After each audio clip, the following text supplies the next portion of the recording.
नाज़रीन अस्सलाम वालेकुम वरहमतुल्लाहि वबरकातुह।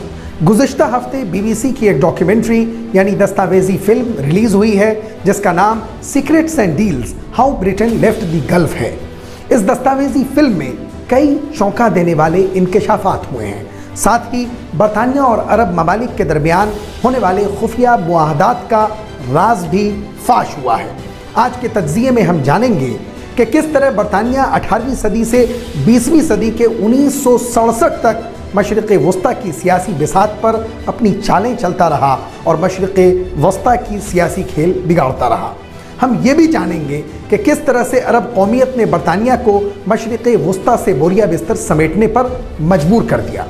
अगरचे मशरिक़ वस्ता एलानिया या सरकारी तौर से बरतानवी साम्राज्यत का हिस्सा कभी नहीं रहा, लेकिन आपको ये जानकर हैरत होगी कि खिलाफत उस्मानिया के ख़ात्मे की साजिश करने वाला, फ़लस्तीन में यहूदी आबादकारी को यकीनी बनाने वाला और अरब ईरान सियासी तनाज़ो की बीज बोने वाला बरतानिया ही है। सल्तनत उस्मानिया या खिलाफत उस्मानिया आलम इस्लाम की सबसे अजीम और तवील तरीन सल्तनत थी। उसने 650 बरसों तक दुनिया में हुक्मरानी की। इस सल्तनत की हुकूमत यूरोप, एशिया और अफ्रीका पर मुहीत थी। यह आलम इस्लाम की वाहिद सल्तनत थी जिसने बर्र आज़म यूरोप में अजीम तरीन मुतअद्दिद फुतूहात हासिल की और आज भी यूरोप में मुसलमानों की आबादियाँ उसी सल्तनत की खुशगवार यादों में से एक हैं, जिनमें अल्बानिया, मकदूनिया, कोसोवो और बोस्निया बहुत अहम हैं। इस सल्तनत का दौर 621 हिजरी बमुताबिक 1223 ईस्वी ता 1342 हिजरी बमुताबिक 1924 ईस्वी तक रहा। आइए अब ये जान लेते हैं कि मशरिक़ वस्ता में बरतानिया ने अपने पैर कैसे पसारे और इसकी दास्तान क्या है। 18वीं सदी के आते आते अजीम खिलाफत उस्मानिया ज़वाल का शिकार हो चुकी थी। रूस से शिकस्त खाने के बाद एशिया की बेशतर रियासतें उनके हाथों से निकलती चली गईं और मशरिक़ वस्ता पर भी उसकी पकड़ कमज़ोर होती चली गई। मशरिक़ वस्ता के बेशतर ममालिक जैसे सऊदी अरब, यमन, इराक़, शाम और फ़लस्तीन खिलाफत उस्मानिया का हिस्सा थे। उन ममालिक की देख रेख और उसका सियासी व दिफाई कंट्रोल खिलाफत उस्मानिया के हाथ में था। दूसरी तरफ मशरिक़ वस्ता की बाज़ छोटी और उस वक्त की गैर अहम रियासतें जैसे कि मौजूदा मुत्तहिदा अरब अमारात की रियासत दुबई, शारजा, अबू ज़हबी और दूसरी जानिब कतर और बहरैन ने अपनी सलामती और दिफा के लिए बरतानिया से मुआहदा कर लिया। इस मुआहदे के तहत बरतानिया उन ममालिक के खारजा पॉलिसी और दिफाई पॉलिसी को कंट्रोल कर रहा था, जबकि दाखिली और घरेलू मामलात के निगहबान उन ममालिक के हुक्मरान थे। बरतानिया धीरे धीरे मशरिक़ वस्ता में अपना दायरे कंट्रोल बढ़ाता रहा और फिर पहली जंग अज़ीम के दौरान बरतानवी एजेंट लॉरेंस ऑफ अरबिया ने अरबों में अरब कौमियत की तहरीक का जोश दिलाकर उन्हें खिलाफत उस्मानिया के ख़िलाफ़ ला खड़ा किया। मौर्रिखीन बताते हैं कि बरतानवी intelligence agent Lawrence of Arabia ने ही अरबों को तुर्कों के ख़िलाफ़ भड़काया और पहली जंग अज़ीम के दौरान तुर्कों की तामीर करदा मशहूर हिजाज रेलवे को अरबों ने उन्हीं के उकसाने पर उखाड़ फेंका, जिसके नतीजे में अरब माशी तौर पर 50 बरस पीछे चला गया। इससे बरतानवी साजिशों की तारीख का साफ पता चलता है। इतना ही नहीं, बरतानिया ने अब्दुल अजीज़ इब्न सऊद से साजबाज करके उन्हें खिलाफत उस्मानिया के ख़िलाफ़ जंग पर उकसाया और फिर हिजाज और नजद की रियासतों को मिलाकर सन 1924 ईस्वी में एक आज़ाद रियासत सऊदी अरब बना दिया। पहली जंग अज़ीम के इख्तिताम और सन 1924 ईस्वी में खिलाफत उस्मानिया के ऐलान ख़ात्मा के बाद मशरिक़ वस्ता की सियासी बागडोर मुकम्मल तौर से बरतानिया के हाथ में चली गई और मशरिक़ वस्ता और बिलखुसूस खलीजी ममालिक की सियासी तकदीर का फ़ैसला बरतानवी हुकूमत करने लगी। ये सिलसिला सन 1967 तक चलता रहा। इस दौरान 50वीं दहाई में मिस्र में एक नौजवान फौजी जनरल जमाल अब्दुल नासिर ने शाह फारूक का तख्ता पलटकर मिस्र की सियासत की बागडोर अपने हाथ में ले ली। नासिर ने सन 1956 ईस्वी में सुइज नहर को, जो कि बरतानवी कंट्रोल में था, मिस्र की मिल्कियत करार दे दिया। बौखलाहट में इंग्लैंड ने मिस्र पर फ़िज़ाई हमला कर दिया, लेकिन अमरीकी मुदाखलत की वजह से बरतानिया को अपने कदम पीछे हटाने पर मजबूर होना पड़ा और नहर सुइज़ मिस्र की मिल्कियत बन गया। नासिर के इस बेबाकाना इक़दाम ने मशरिक़ वुस्ता में उसको अरब कौमियत का हीरो बना दिया। सन 1965 ईस्वी में शारजा के शेख सकर बिन सुल्तान अल कासमी ने उस बरतानवी मुआहदे को दरकिनार कर दिया जिसे 18वीं सदी में उनके अजदाद ने अपनी सलामती के लिए बरतानिया से किए थे।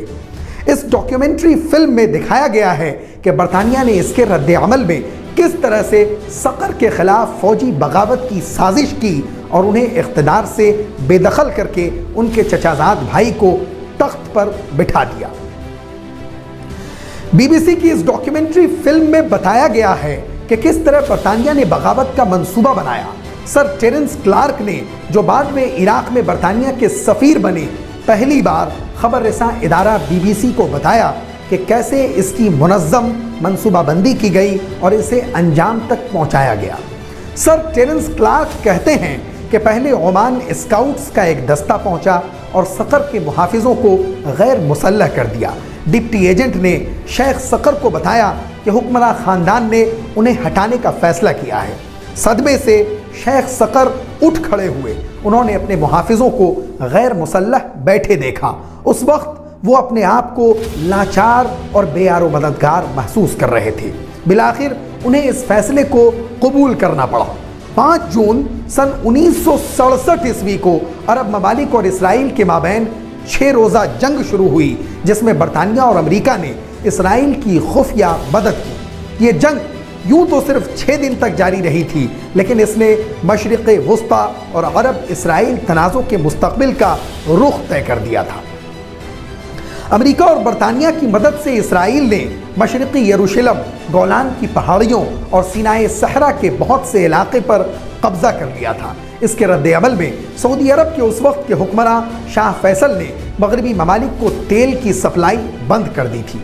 तेल की दौलत से मालामाल खलीजी रियासतों ने बरतानवी करेंसी वाली अपनी मिल्कियत को फ़रोख्त करना शुरू कर दिया। नतीजतन पाउंड क्रैश हो गया। अपनी करेंसी को बचाने के लिए हैरान व परेशान हेराल्ड विल्सन की लेबर हुकूमत ने फैसला किया कि यह मशरिक़ वुस्ता में बरतानिया की साम्राज्य और दिफाई वादों को ख़त्म करने का मुनासिब वक्त है। सन 1968 ईस्वी में बरतानिया ने अरबों से एक खुफिया मुआहदे के तहत मशरिक़ वुस्ता से अपनी सियासी मुदाखलत की दस्तबरदारी का ऐलान कर दिया। इस ऐलान के साथ ही मशरिक़ वुस्ता में शिया सुन्नी या अरब और ईरानी सियासत का तनाज़ो खड़ा हो गया। बरतानिया ने मशरिक़ वुस्ता की सियासत से दस्तबरदारी के साथ ही आबनाए हुर्मुज़ के 3 जज़ायर अबू मूसा, तनब अल कुबरा और तनब अस-सुग़रा की शक्ल में अरब ममालिक और ईरान के दरमियान सियासी तनाज़ो का ऐसा बीज बो दिया जैसे कि हिंदुस्तान से जाते जाते हिंदुस्तान और पाकिस्तान के दरमियान कश्मीर की शक्ल में तनाज़ो का बीज बो गया।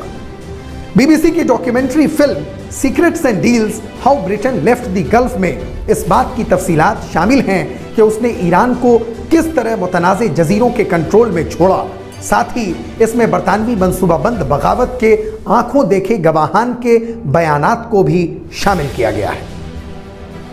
बीबीसी की इस डॉक्यूमेंट्री फिल्म में पेश की गई तफसीलात के मुताबिक सन 1968 ईस्वी में जब बरतानिया ने ऐलान किया कि वो मशरिक़ वुस्ता से निकलने का इरादा रखता है, तो अरब रहनुमाओं और ईरान के दरमियान कशीदगी बढ़ गई।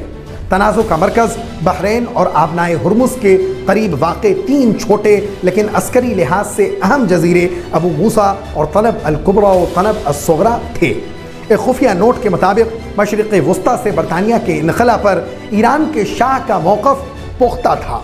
इस नोट में शाह और एक बरतानवी वज़ीर के दरमियान होने वाली मुलाकात का जिक्र किया गया था। इस नोट से पता चलता है कि बहरैन को छोड़कर शाह ने खलीज से मुत्तसिल अरब हुक्मरानी वाले तमाम इलाकों को आज़ादी देने पर इत्तेफाक किया था। ईरान तारीख़ी तौर पर बहरैन और 3 जजीरों को अपनी सरजमीन का हिस्सा कहता रहा है, जिसे उनके मुताबिक बरतानिया ने छीन लिया था। उसके बाद अरब हुक्मरानों, बरतानिया और शाह के दरमियान पसे पर्दा सिफारतकारी का एक सिलसिला चल पड़ा। जैसा कि तेहरान में बरतानिया के उस वक्त की एक ऑडियो रिकॉर्डिंग से पता चलता है कि उन्होंने इसके लिए आमादगी का इजहार किया और कहा کہ وہ اس کی کوشش کریں گے، لیکن یہ بہت نازک آپریشن ہے کیونکہ انہیں ایرانیوں پر بھروسہ نہیں ہے، ایرانی ان پر اعتماد نہیں کرتے اور بحرینی ان پر بھروسہ نہیں کرتے۔ عوام کے سامنے شاہ کا رویہ بدل گیا، انہیں بحرین پر اپنے دعوے میں نرمی لانا پڑا اور سن 1970 عیسوی میں کیے گئے ایک سروے کی بنیاد پر اس کے خود مختار ہونے کے فیصلے کی ذمہ داری اقوام متحدہ کے سپرد کر دی گئی۔ سن 1971 عیسوی کے موسم گرما تک عرب خلیجی ریاستوں کی شکل واضح ہونے لگی تھی۔ اگست میں بحرین اور قطر مکمل طور پر آزاد ہو گئے تھے اور ابو ظہبی، دبئی، شارجہ اور 4 دیگر امارات کے لیے متحدہ عرب امارات کے نام سے ایک نئی فیڈریشن قائم کرنے کے منصوبے تیار کر لیے گئے تھے، لیکن 3 متنازع جزیرے باقی تھے۔ ان پر ایران کا دعویٰ تھا لیکن ان پر حکومت امارات کی تھی۔ ایرانی وزارت خارجہ کی طرف سے جون سن 1970 عیسوی میں لکھے گئے ایک نئے دریافت شدہ خفیہ نوٹ کے مطابق شاہ نے برطانیہ کے وزیر خارجہ سر ایلک ڈگلس ہوم کو کہا کہ یہ جزیرے ایران کے ہیں اور انہیں ایران کو واپس کیا جانا چاہیے، چاہے کچھ بھی ہو وہ ان جزیروں کو واپس لے کر رہیں گے۔ عوامی سطح پر برطانوی حکام کہتے تھے کہ یہ تینوں جزیروں کا تعلق ٹروشیل ریاستوں سے ہے، تاہم بی بی سی کو ملنے والی خفیہ تاروں سے پتہ چلتا ہے کہ سر ولیم لوئس نے، جو ایک لمبے عرصے تک برطانوی نوآبادیاتی منتظم اور سفارتکار رہے، دسمبر سن 1971 عیسوی میں برطانوی افواج کے انخلا سے قبل شاہ سے خفیہ طور پر 3 جزیروں میں سے 2 کو ایران کے حوالے کرنے پر رضامندی ظاہر کی تھی۔ حال ہی میں سامنے آنے والی خفیہ دستاویزات سے پتہ چلتا ہے کہ 30 نومبر سن 1971 عیسوی کو 3 جزیروں پر ایران کے قبضے کے خلاف متحدہ عرب امارات کے کئی مظاہروں کے باوجود ابو ظہبی کے شیخ زائد اور دبئی کے شیخ رشید کو، جو بالترتیب متحدہ عرب امارات کے بانی، صدر اور نائب صدر تھے، ایرانی بحری افواج کے داخل ہونے سے پہلے برطانیہ کے فیصلے سے آگاہ کر دیا گیا تھا۔ دستاویزات سے یہ بھی پتہ چلتا ہے کہ شیخ زائد اس فیصلے سے متفق تھے، جبکہ شارجہ کے امیر نے ابو موسیٰ جزیرے کے انتظامیہ میں اشتراک کے لیے ایران کے ساتھ ایک معاہدے پر اتفاق کیا تھا۔ یہ معاہدہ سن 1992 عیسوی تک جاری رہا اور پھر ایران جزیرے پر مکمل قبضہ کر لیا۔ دسمبر سن 1971 عیسوی تک خلیج میں برطانیہ کی سیاسی موجودگی ختم ہو چکی تھی۔ یہی مشرق وسطیٰ میں اس کی سلطنت کا آخری نشان تھا۔ خمینی انقلاب آنے اور شاہ کے بے دخل کیے جانے کے بعد سے ہی ایران نے اپنے دعوے دہرانے شروع کر دیے۔ آج بھی متحدہ عرب امارات 3 جزیروں پر ایران کی خود مختاری کے دعوے کو تسلیم نہیں کرتا ہے اور وہی آج تک عرب ممالک اور ایران کے درمیان سیاسی تنازع بنا ہوا ہے۔